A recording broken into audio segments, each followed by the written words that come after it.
I'm now convinced that I know why exactly Ann Taylor said the evidence against Bryan Kohberger was planted, or at least highly suggested it. And I'm going to show you where it happened and why. I now have found the document that to me shows exactly why Ann Taylor said the evidence against Bryan Kohberger could have been planted. In fact, I think was planted.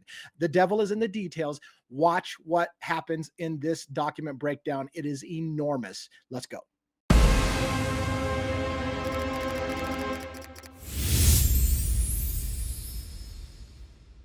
Now, I wasn't sure exactly where I wanted to start this, but I'm going to start this by reminding you of a couple of key facts in this case. Pay attention and listen. This is November 12th, 13th, when the murders happened to 2022. If you recall, Bryan Kohberger's name was not known to the Moscow Police Department until December 19th. Now, the FBI was co-located with Moscow Police Department from nearly day one of this investigation, and they didn't know anything about Bryan Kohberger until December 19th. That's the day that Moscow Police Department says that they received Bryan Kohberger's name. I'm going to show that to you as proof. And then what we're going to do is we're going to show you that that was a fucking lie. Flat out lie. Moscow Police Department knew about Bryan Kohberger before the DNA came back saying Bryan Kohberger was the guy you should look at. That is enormous. I want you to watch what happens. This is huge. Huge.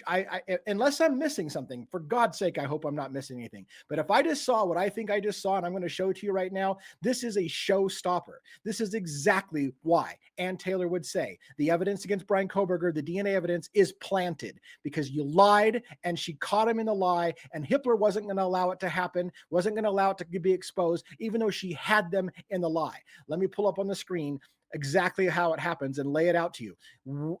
Wait till you see it. I'm guaranteeing this is going to blow your mind. And I hate saying that, like, well, hold on to your hat, folk. They're going to blow your mind. People say that a lot. That's not picking on any particular content creator. That sounded like it was, but I wasn't meaning to do that. The point being is that people overstate what they've got a lot. I'm hoping I'm not overstating what I have. This is enormous. Now watch this. I told you before, the official record is they didn't know who Bryan Kohberger was until December 19th, 2022. That is nearly a month after the murders. They didn't know who Bryan Kohberger was. Later, after they got Bryan Kohberger's name from the FBI, they went back and found, oh, Bryan Kohberger had some previous traffic tickets and run-ins with MPD. That has misled a lot of people in America to think, well, they knew about Kohberger a lot earlier than December 19th. That's a lie. They knew about him all along. No, they knew Bryan Kohberger's name because he was in the database from a traffic stop or whatever prior to December 19th. But it was December 19th when the Moscow Police Department, according to the lead in this investigation, said that was the first time they heard Bryan Kohberger's name. I'm going to show it to you so you can stop freaking arguing with me. It's right here in this document that's on screen. This is the state of Idaho versus Bryan Kohberger. This date stamp on the top shows February 21st, 2025 is when it was stamped, but this is from January 23rd, 2025. This is a testimony in court transcript of the redacted proceedings before Honorable Stephen Hitler. Honorable, I don't know about that. Let's go into this. I'm going to look for my highlighted parts. This is huge. I've said this before. Ann Taylor is questioning Detective Payne, Corporal Payne on the stand. Ann Taylor asked, when was the first time that you heard Bryan Kohberger's name? Sorry, that was critical. The question is, when was the first time you heard Bryan Kohberger's name? Answer from Corporal Payne. The first time I heard Bryan Kohberger's name was December 19th. Started out with a false start. Anyways, listen. When was the first time you heard Bryan Kohberger's name? The first time I heard Bryan Kohberger's name was December 19th, 2022. Pay attention. This is the lead in the investigation. If the lead doesn't know what's going on in his own investigation, we're in trouble. Wait till you find out when they really knew about Bryan Kohberger. It wasn't the fucking 19th. That's a flat out lie. Payne says first time the lead in the investigation, first time we heard of Bryan Kohberger's name was December 19th. Ann Taylor nails the piss out of him over and over again by repeating December 19th was the date you had the date, right? That's the name you got that's when you got his name, right? Yep, that's right. So prior to that, you didn't have his name, right? That's correct. So when you had his name on the 19th, this is what happened, right? Yes. So it was after the 19th that you did this, right? Ann Taylor knew exactly what she was doing. She was nailing him down to, you didn't know Bryan Kohberger's name until December 19th. flat out lie based on what I am going to show you in my opinion, unless it's a fucking clerical error of a monumental proportion. Yeah, I'm a little pissed. So if you feel like I'm getting heated, I am heated. Watch and listen. First time I heard of Bryan Kohberger's name was December 19th. And what was that the result of? Answer from Payne. That was a result of investigative genetic genealogy that was being undertaken by the FBI. We had a phone call that evening and we were told Bryan Kohberger's name. Oh my God, for fuck's sake, I'm going to blow my mind. They got Bryan Kohberger's name on the 19th based on the results of genetic genealogy testing. That's how they got Bryan Kohberger's name. All you out there in America believe Bryan Kohberger's name was discovered through the genetic genealogy. They didn't know who Kohberger was. Now, why is this important? Why am I beating the hell out of it? Because if they already knew who Kohberger was, and they did, if they already knew who Kohberger was, and then they needed to place him at the scene, one could argue that once they knew who they needed to place at the scene, the DNA could then placed at the scene. But the argument is, well, we didn't even know who Kohberger was. There was great chain of custody, a lie. Fuck that. I will show you the chain of custody was bullshit. I'm going to show you in the documents that just got released that it was bullshit. Chain of custody was broken on the critical piece of information. They had Bryan Kohberger's name before the 19th. That was a lie. Chain of custody was broken on the DNA, and then Bryan Kohberger was placed at the scene.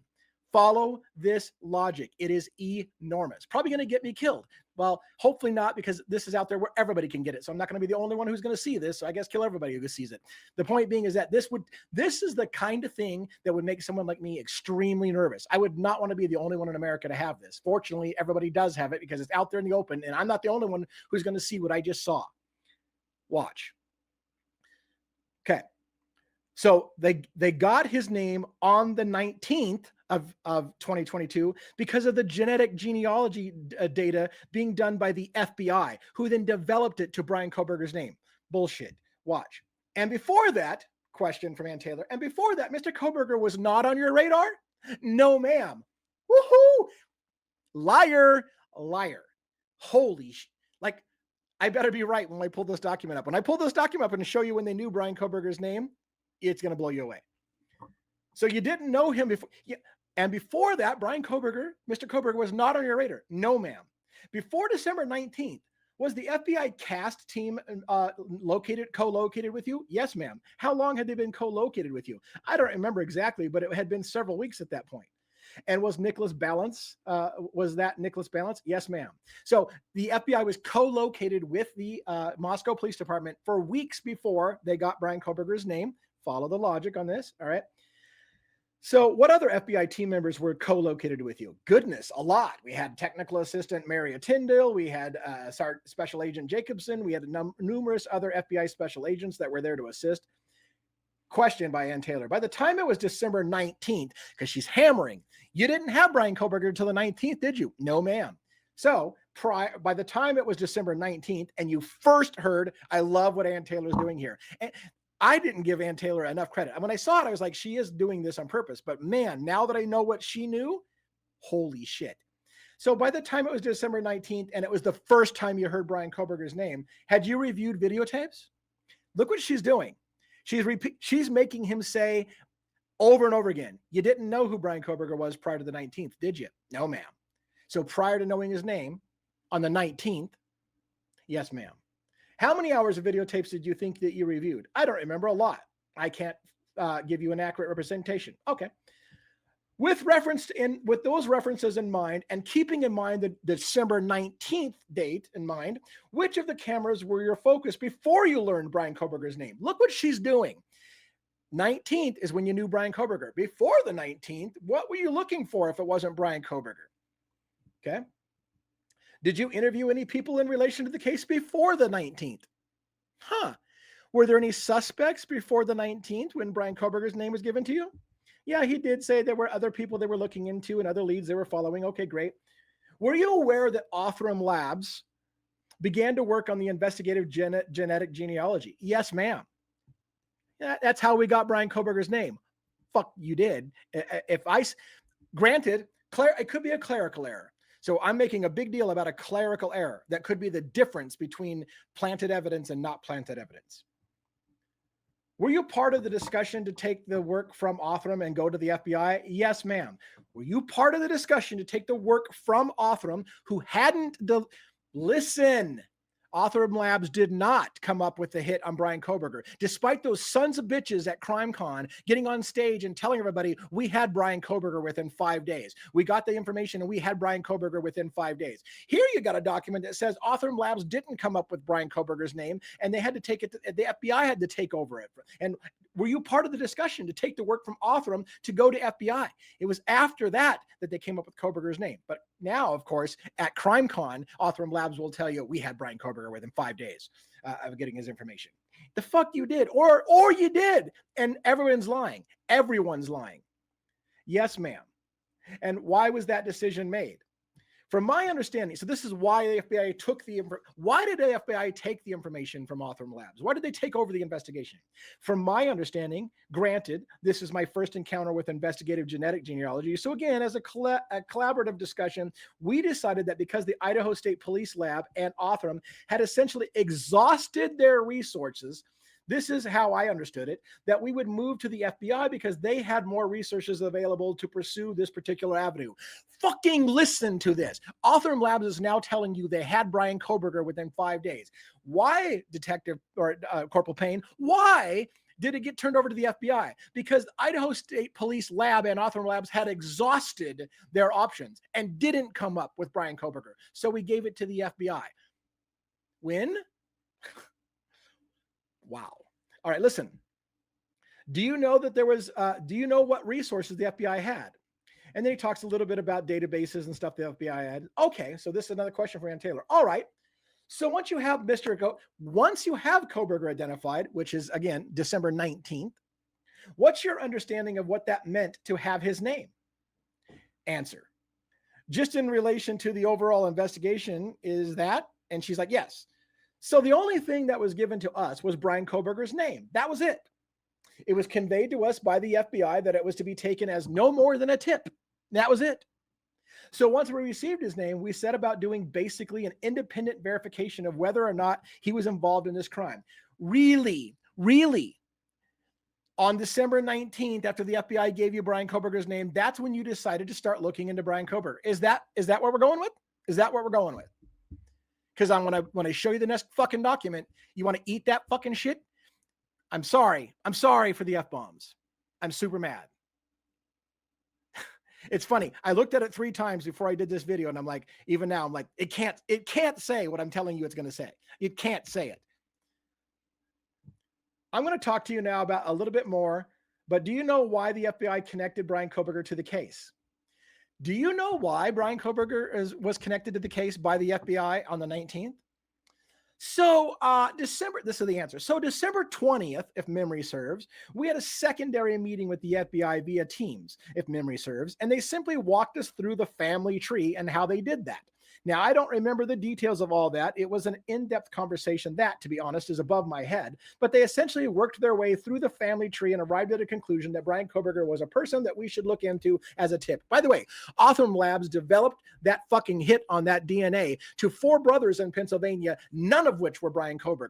So how they got to Bryan Kohberger is not a mystery to me, I don't think, because I think I know how they got to Bryan Kohberger from Pennsylvania. I believe, and I've stated why, but I personally believe, and I could be wrong about this, to be fair, I don't want to hang my hat on it, but I believe Othram Labs got a hit to Brent Kopacka and his 3 other brothers, 4 brothers from Pennsylvania who happen to know Kohberger. That's my belief. I cannot prove those things, but there's lots of speculative information that Kopacka and Kohberger knew each other, and they both came from Pennsylvania, and they both ended up in Pullman, Washington. I believe Othram Labs, who did say we developed that sample from the crime scene to 4 brothers in Pennsylvania. I have a suspicion it could be Kopacka's family who knew, I think, Kohberger, and that's how they jumped family trees to Kohberger, but they don't want to talk about that. They just say, hey, we got 4 brothers. We worked up the family tree and back down another family tree and got to Kohberger that way. They don't want to explain their math. They don't want to do the math. They don't want to do the math because they don't want to explain to you that the 4 brothers who they got a hit from Othram Labs was not Kohberger. It was no Kohberger. But they want you to believe that Othram Labs developed it. They didn't. The FBI took over from Othram Labs because Othram Labs had exhausted their options and couldn't come up with a name. The FBI took over and came up with Kohberger. Now listen. How was Bryan Kohberger the name that you received as a tip linked to the case? Answer: he wasn't until after December 19th. Bryan Kohberger, once a freaking again, Bryan Kohberger wasn't linked to the scene and to this case until December 19th. That's going to be a real problem, sir. That's going to be a real problem in a minute. You're the lead, right? Are you the lead? I think he's the lead. It's going to be a real problem if you didn't know Kohberger's name before the 19th, because I'm going to show you where the Moscow Police Department knew Bryan Kohberger's name before the 19th. And it wasn't from a parking ticket. It was because he was a suspect in this case. That's the thing. In case you're thinking I'm missing something, the reason why they knew Bryan Kohberger's name, he was already a suspect in this case. Why is that important? Because if he was already a suspect in this case before the DNA came back saying he was at the house, that's a problem.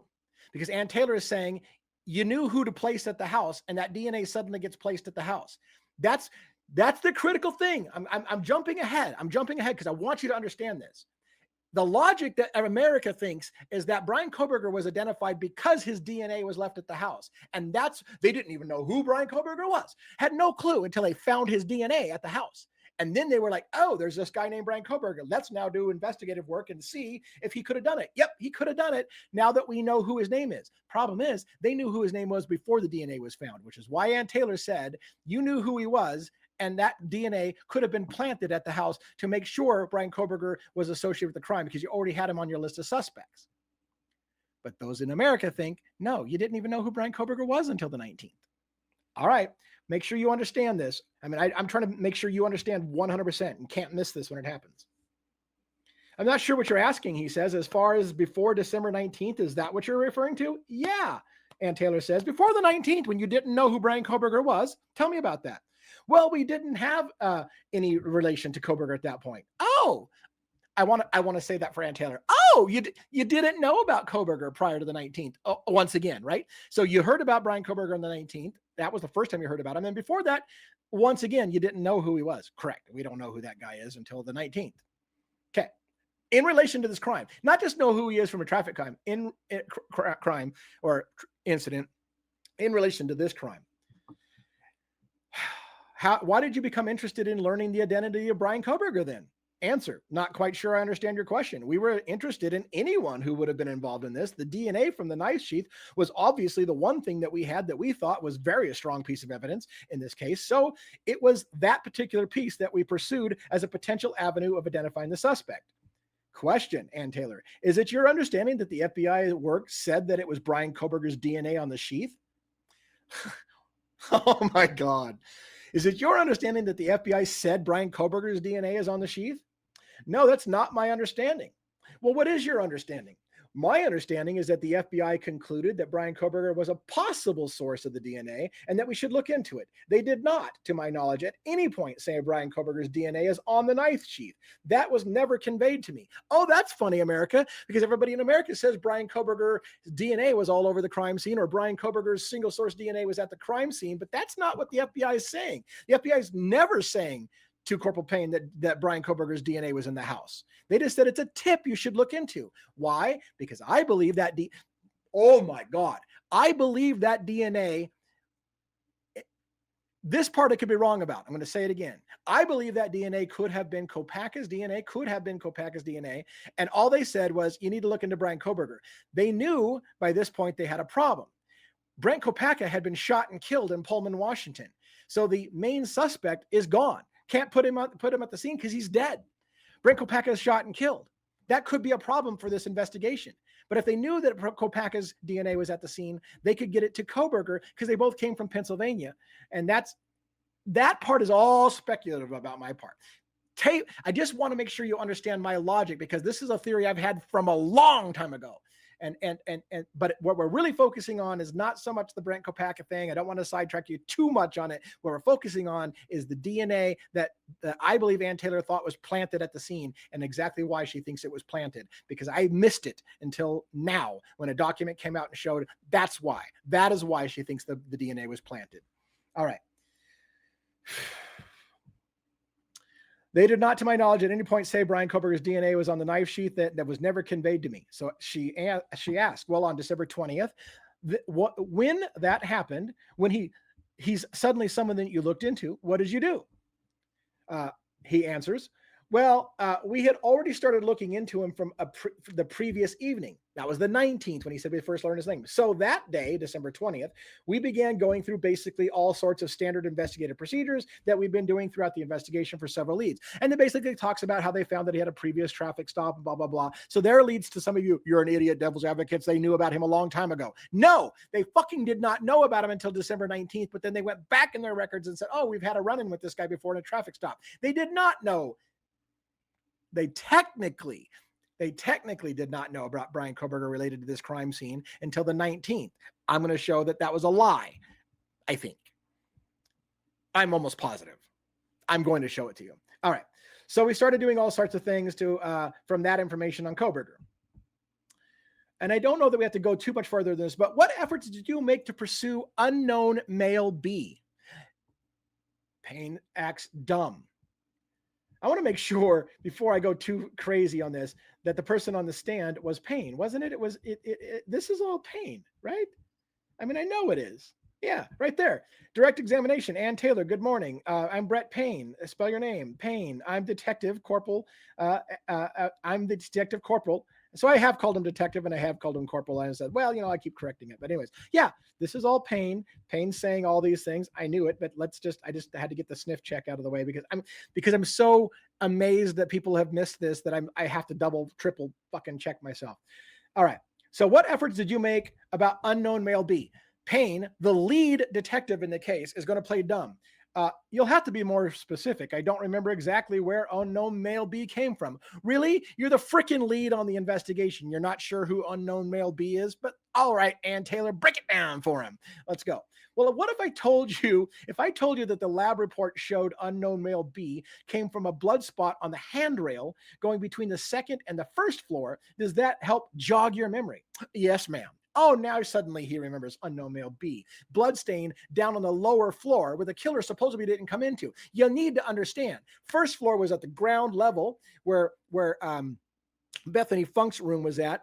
The second floor, which you come into as a first floor in the back thing, this kind of the second floor of the house, was where the killer supposedly entered and then went up to the third floor, back down to the second floor and left. The killer never went down to the first floor. So if there's blood on the first floor banister, that's a fucking problem.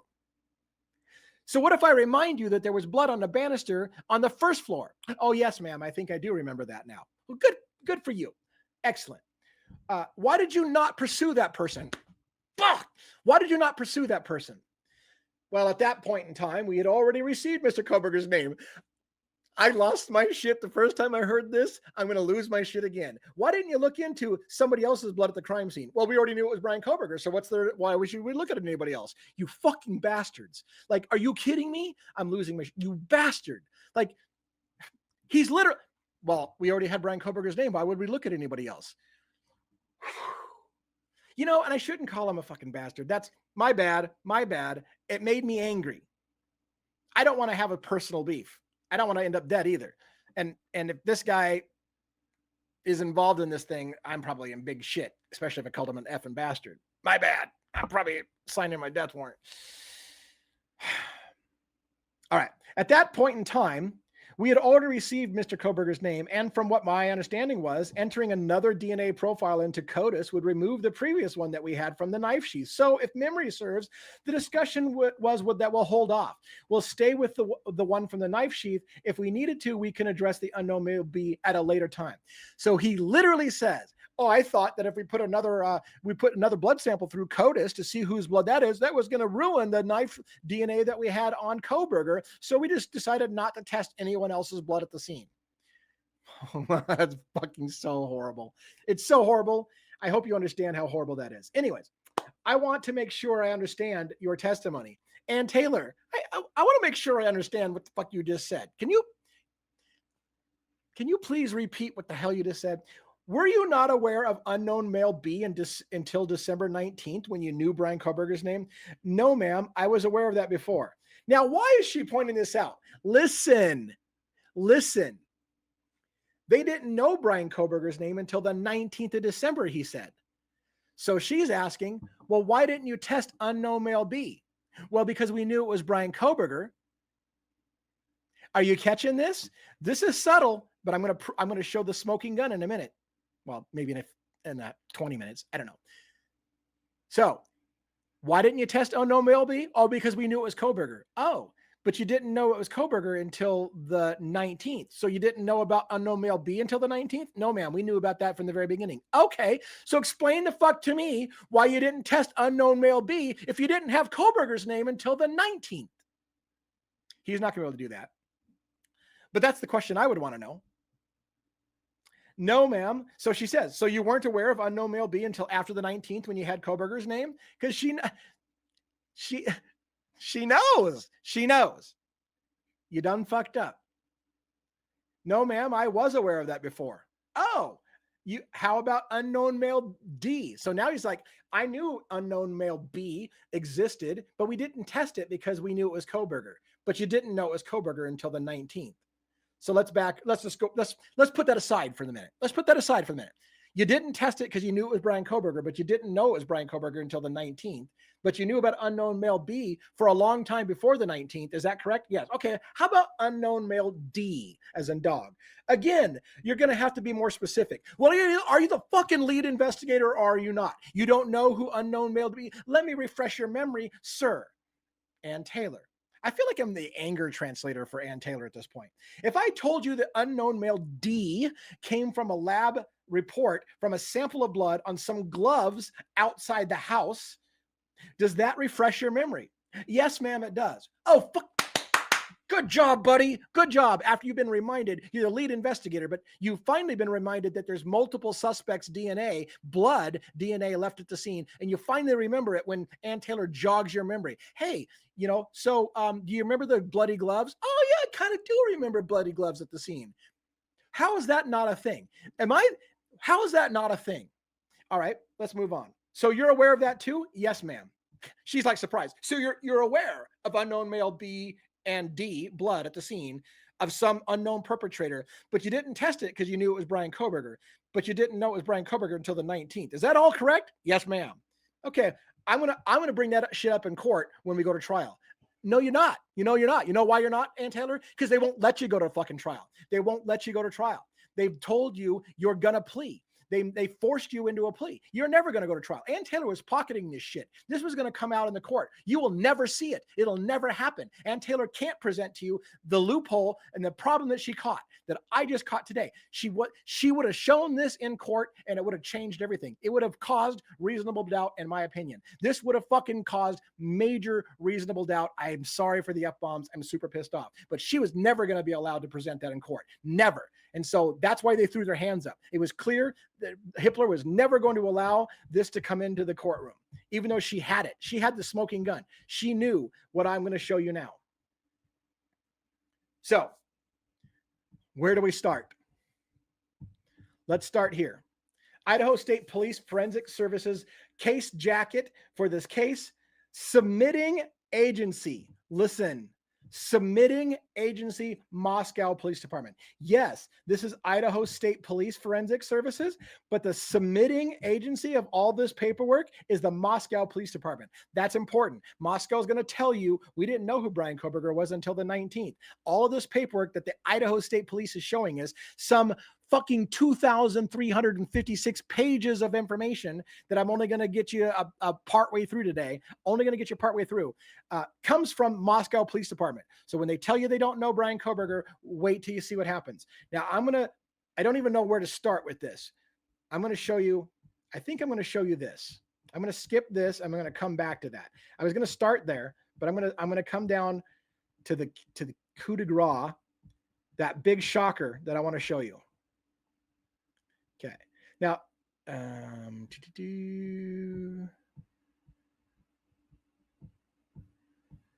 give me a minute. I just got to get, and then we'll back up a little bit. We'll back that ass up and we'll go to the other stuff, but I want to get to the big, oh, tell me I didn't miss it already. There it is. Okay. Here we go. I'm looking at it again for the fourth time to make sure I don't fucking make a mistake, because I've made a major motion of this, right? Delivery method. This is a laboratory case number. You've got that number right here. The date received. Listen, date received. What does it say to you? December 5th. December 5th, 2022. I'm quintuple checking this number. Is that a 22 or a 23? Is that a 24 or 25? What year is this? 2022. When did the murders happen? November 12th, right? 13th, right there in 22. When did they have Bryan Kohberger's name? December 19th, 2022. Am I wrong? Am I wrong? Corporal Payne, when did you first hear of Bryan Kohberger's name? December 19th. Am I wrong? 2022. This date received, December 5th, 2022. Is that not before December 19th, 2022? Am I sextuple check me? Is December 5th before December 19th, 2022? All right. Who's the submitting agency? Moscow Police Department. Dustin Blaker. Moscow Police Department. Date received weeks before December 19th. Here it is. Bam. Look at this. Look at this. Page 1 of 5. Page 2 of 5 of this report. Suspect, Bryan Kohberger. Fuck me. Are you kidding me? Listen. December 5th, 2022. Weeks before Corporal Payne said, we didn't know who Kohberger was until Othram Labs tried to develop it, and they couldn't come up with anybody. They exhausted their resources, and then they turned it over to the FBI. And then the FBI came to us on December 19th, 2022, and said, you should be looking at Bryan Kohberger. Only at that point did we start looking into Bryan Kohberger. Yet, Moscow Police Department submitted paperwork on the 5th. What am I missing? On the 5th, weeks before December 19th, saying, suspect, Bryan Kohberger. Now, by the way, all kinds of these documents have another suspect redacted. That bothers me as well, but we're going to set that aside for a minute. Another suspect has been identified, 2 suspects. You know why? I'm going to tell you why. Because more than one person committed this murder. More than one person did this murder, and they knew this. This was a multiple perpetrator act. More than one person did the crime. Maybe Bryan Kohberger was one of them. Bryan Kohberger was one of the suspects. I believe the other suspect may have been another individual from Pennsylvania. That suspect's name is redacted out of the paperwork. Bryan Kohberger's name accidentally, oh, you done fucked up. Bryan Kohberger's name is on the paperwork from December 5th. 2020. I can't tell you how many times I look at that and I'm like, am I missing it? Am I missing it? December 5th. Corporal Payne, when did you first find out about Bryan Kohberger? December 19th is when we first heard about him. We didn't know who he was before that. There he is, Bryan Kohberger on the paperwork. One more time from the 5th. Now, why does that matter?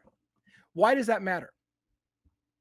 Because the DNA evidence linking Kohberger to the crime didn't happen until after Bryan Kohberger was already a suspect. Listen, did you catch it? Bryan Kohberger already, and this is not I'm not the one who's saying it. Right there. Look at the yellow word, suspect, highlighted. Bryan Kohberger, suspect. Bryan Kohberger is a suspect on December 5th, 2022. They tell you they didn't know who he was until December 19th, 2022. That's the first they heard about Bryan Kohberger being a suspect, which means before Othram Labs did their testing, before they gave up their testing, before the FBI took over the testing and developed the name to Bryan Kohberger as a tip that they didn't want to tell you how they got that name, they already knew Bryan Kohberger was involved with the crime. He was one of 2 suspects.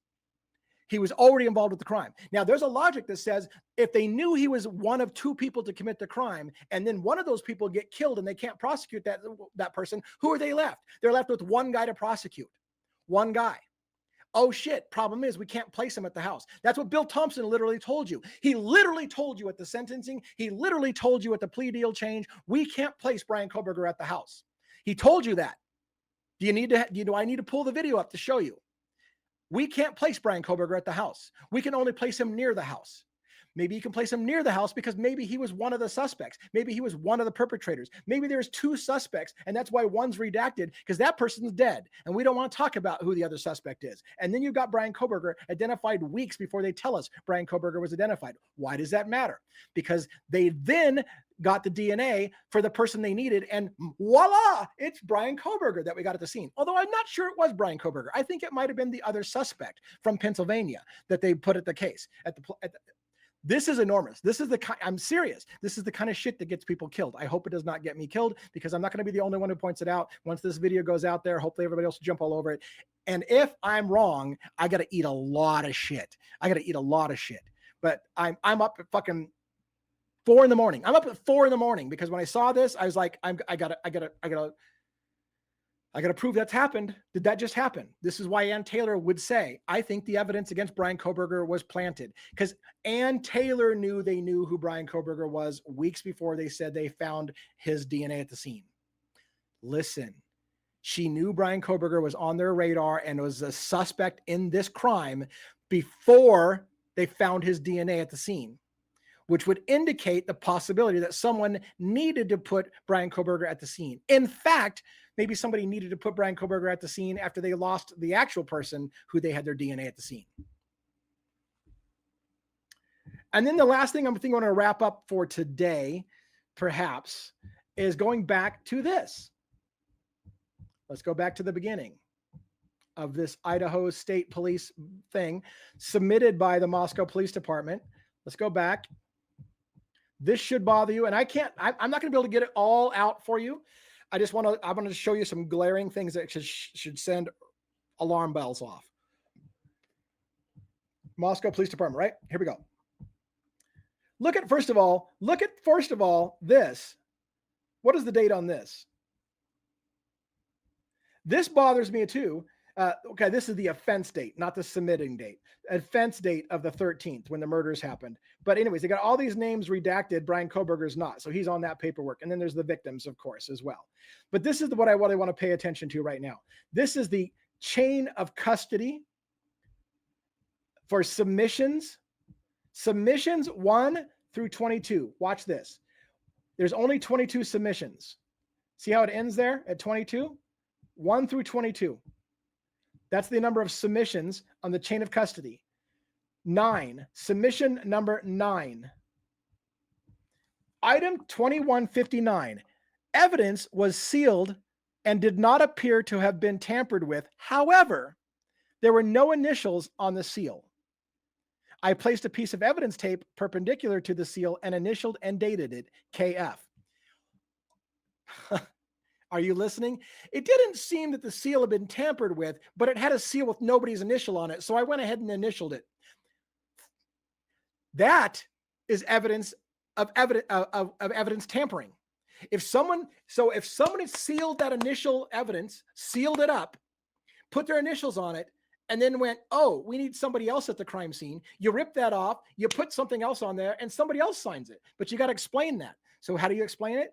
This evidence arrived with no initials on it, so I went ahead and put a sticker on it and initialed it. And we'll just duly note that. That's evidence of tampering of evidence. So what was in submission number 9?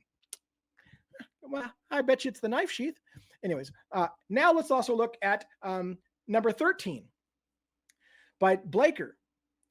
Submission number 13, and here we go. Evidence was sealed. I'll highlight this here, right here. Evidence was sealed. I guess I won't highlight it. Fuck me. Pardon my French. Evidence was sealed, initials in place, and did not appear to have been tampered with. However, only strapping tape was used without evidence tape. Without evidence tape. So I placed a piece of evidence tape perpendicular to the seal and initialed and dated it. KF. Oh my God. Are you fucking kidding me? Are you kidding me? There's your evidence tampering. There's your planted evidence. This is what Ann Taylor, I think, was going to show. But you know what? She can't show it because there was never going to be a trial. They were never going to let Ann Taylor have her day in court. If she had shown this to a jury, it'd be a whole different story.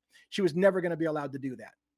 So in this case, evidence tape is on there, but it doesn't have an initial. So somebody went ahead and initialed it for them. On this one, the evidence tape is missing. So they went ahead and slapped some evidence tape on it and initialed it. That's submission number 13. We'll take a peek at that. And 14, items 111 through 119 are the items associated with the submission, but they had to be manually entered due to a case crate error. Well, good for you guys, at least documenting when you're tampering with evidence. Now, okay, I need to correct that. That sounds like I just accused them of tampering with evidence. That borders on defamation of character and all that kind of shit like that. So let me make sure you are 100% clear. I could see why Ann Taylor would think that the evidence had been tampered with. I don't know that it was tampered with. I do not know. I'm sharing opinions. What I believe is that Ann Taylor had every reason to believe that the evidence was tampered with. I believe Ann Taylor knew they were lying when they said that they didn't know who Bryan Kohberger was until the 19th, when they got the DNA evidence back and found Kohberger's name. They already knew Kohberger's name. And in fact, they already knew he was a suspect in the case, and they needed to place him at the scene. And so when Othram refused, or I should say, when Idaho Lab failed to place the guy they know was involved in the crime at the scene, and then when Othram Labs failed to place the guy they knew was involved with the scene, because they already knew he was involved with the crime, they already knew Kohberger was there and had another person with him. That's the logic I'm using. When they couldn't, when those labs couldn't do it, the FBI took over and said, you know what, we've done our own testing, and wink, wink, nod, nod, you should look at Bryan Kohberger. He's a name you should know about. But they already knew about it. They already knew about Bryan Kohberger. So here's the submissions laid out. So we talked about submissions 1 through 22. If you look, here's a list of submissions, and look, all the numbers will go no higher than 22. So I'm just going to scroll through so you see it. See all the 9s and 11s and 12s and whatever. And all of these submissions are going to end at 22 because there's only 22. The highest number is 22. There's a 9 that's kind of out of place in here, but the highest number is 22 because these are the submissions. So I've highlighted for you the parts that are in these suspicious tampered evidence areas, the 9, the 13, whatever. So let's take a look at what was in 9. 9 had a bunch of latent prints, a bunch of samples, latent print again, and the biosuspect biostain swabs, more biostain swabs, latent prints, and suspected biostain swabs, and DNA extract. So a whole bunch of bio stuff was in a package that wasn't initialed properly. So somebody just went ahead and put an evidence sticker on it and initialed it. That is what we call potentially tampering of evidence. There's a reason why the evidence label is put on there. It's very specific tape and why it's initialed by the person who took it. And you don't just go, oh, you know what? When it arrived, it didn't have initials, so I went ahead and initialed it. That indicates that somebody else pulled off the one that was initialed, slapped another one on there, and then somebody just initialed the other one, making it look like it was always untampered with, but it has been tampered with, or it could have been tampered with. To be fair, it could be a clerical error. It could be. How about number 13? This is the other one that didn't come in with any evidence tape on it. So they went ahead and placed some evidence tape on it because it didn't come in with it. So I'm just going to go ahead and put it on there and label it and slap my initials on it. It had latent prints, a bunch of bio stains. It had hair. It had suspected bio stains again, latent prints, DNA extracts, a bunch of swabs, and so on. And then the 14 is right in here. And I remember I told you that they had a crate error with samples 111 through 119 of submission 14. All of that's a bunch of bio stuff, a bunch of bio swabs. So again, a bunch of DNA related to this scene, a bunch of prints and DNA related to this scene happened to be in evidence that had clerical errors, missing evidence tape that wasn't signed properly. So somebody else just signed it after the fact, and they told you it. They told you it. So I think that's enough for now. There is more in this document. I have more things to say about the alternate perpetrators. I'm going to talk about that on my live later tonight, about the alternate perpetrators and why Ann Taylor was never going to be allowed to bring the alternate perpetrators in, even though she had the state themselves. The state themselves listed the 4 alternate perpetrators, so therefore she should be able to bring them up because they're already on the state's list. The perpetrators that Ann Taylor said were involved with this crime, or at least had more reason to be involved in the crime than Bryan Kohberger, they were already on the state's list. All the defense wanted is to be able to list that, to cross-examine them and talk to them. And they're like, no, you can't do that. That's just, you need to prove that they did it. Really? So, sir, and I'll point out later that what she points out is the same thing I pointed out. You only need circumstantial evidence to make my guy go down for 4 murders, but I have to prove to you that somebody else did it in order to clear my guy's name. That's horseshit, but that's what you're telling me. You're telling me circumstantial evidence can put my guy away for 4 murders, circumstantial evidence, but if I want to clear his name, I have to prove to you that somebody else did it. And that's the way things work in Idaho. So anyways, hopefully my life expectancy didn't just go out the window. Let me reiterate for the umpteenth time that the statement that I made about Payne being an effing bastard, that was over the top. It was incorrect. I shouldn't have done that. I was angry. I apologize. I don't know the man personally, and I don't know that he's done anything shady. I just got angry. Maybe he really did. Maybe he really did just have a lapse of memory and forgot that they already knew Bryan Kohberger's name since the 5th of December. Maybe he did just forget that. Maybe he did just think that somehow that they shouldn't submit all of the DNA evidence of other perpetrators at the scene. Maybe that's true. That they shouldn't submit all those because they knew it was Bryan Kohberger, even though they didn't know it was Bryan Kohberger until maybe there's a scenario in which that's true. And I'm not trying to be an asshole. That maybe we have to allow that as a possibility. So therefore, I cannot say definitively that Payne lied. All I can say is that, in my opinion, it sure looks suspicious as hell. And I believe Ann Taylor knew they were lying about Bryan Kohberger. They knew who Bryan Kohberger was before they developed the DNA, placing him at the scene, which indicates to Ann Taylor and her team that they knew who Bryan Kohberger was. They already believed he was part of the crime. They believed he was one of 2 suspects. That's why they've got one suspect redacted out, that he was one of 2 suspects. They knew he was one of them, and they couldn't get him at the scene, but they knew who he was, and so they placed him at the scene. And that's what Ann Taylor is basically was going to try to show, is that they believed Bryan Kohberger was one of the suspects. They didn't have evidence, so they placed him at the scene through a bunch of tampered evidence, and that's how it happened. And yet America will still tell me that I'm the effing asshole, and I should show some respect for the families and just let this happen the way that they said it happened, because Bryan Kohberger admitted guilt. Anyways, I'm done. I'm spent. And I'm out. Sit with it where you will. I hope that I hear your comments on this video. It was pretty explosive in my opinion. You tell me, what do you think? Did Ann Taylor have a reason to believe that the evidence was planted? Yes or no? Thanks.